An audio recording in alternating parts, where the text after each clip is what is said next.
আমাদের দেশনেত্রী বেগম খালেদা জিয়ার মৃত্যুতে আমরা অত্যন্ত শোকাহত। তো দর্শক, আমরা জানবো একজন মৃত ব্যক্তির কবরে আমরা কিভাবে সওয়াব পৌঁছাতে পারি। দর্শক, মৃত ব্যক্তির কবরে সওয়াব পৌঁছানোর কয়েকটি মাত্র উপায় আছে। এছাড়া কোনো অবস্থায় মৃত ব্যক্তিকে দেওয়ার মতো কিছু নাই। প্রথমত, আমরা তার জন্য মন খুলে দোয়া করব মহান আল্লাহ তাআলার কাছে, আল্লাহ, এই দেশনেত্রী খালেদা জিয়াকে আপনি মাফ করে দেন এবং তাকে জান্নাতবাসী করুন। দ্বিতীয়ত, তার নামে সাদগা করা, অর্থাৎ হচ্ছে এতিম বাচ্চাদের সাদগা করা, ফকির মিসকিনদেরকে কর্মসংস্থান করে দেওয়া। যেমন একটা গরু কিনে দিলেন বা দু চারটা ছাগল কিনে দিলেন, এগুলো সে লালন পালন করে সে তার সংসার চালাবে, কর্মসংস্থান হলে এতে সে সওয়াব পাবে।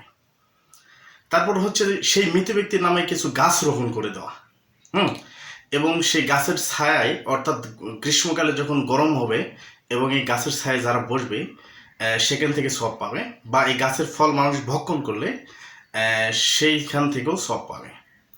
এরপরে হচ্ছে মানুষকে সহযোগিতা করা, তার নামে মানুষকে বিভিন্ন কিছু দেওয়া। তবে মজলিস কিন্তু হারাম। মজলিস করলে কবরে কিন্তু আগুন জ্বলে। আমাদের দেশের প্রখ্যাত আলেমবিদরা তারা কিন্তু মজলিসের বিপক্ষে। তারা কিন্তু বলে মজলিস করা যাবে না, মজলিস করলেন মানে তার কবরে আগুন ধরাই দিলেন। তো দর্শক, ফাইনালি বলা যায়, আমরা যদি খালেদা জিয়ার কবরে সওয়াব পৌঁছাতে যাই এবং আমরা যদি তাকে ভালোবাসি, তাহলে তার জন্য দোয়া করতে হবে, তার জন্য দান সাদকা করতে হবে।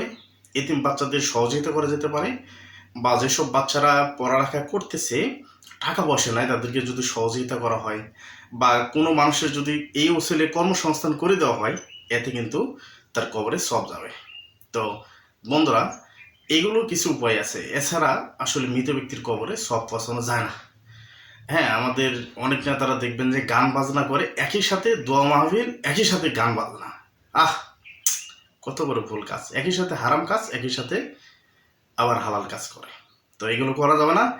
সকল নেতারা একটু বুদ্ধি খাটিয়ে যদি নেত্রীকে ভালোবেসে থাকেন তাহলে এই কাজগুলো করেন।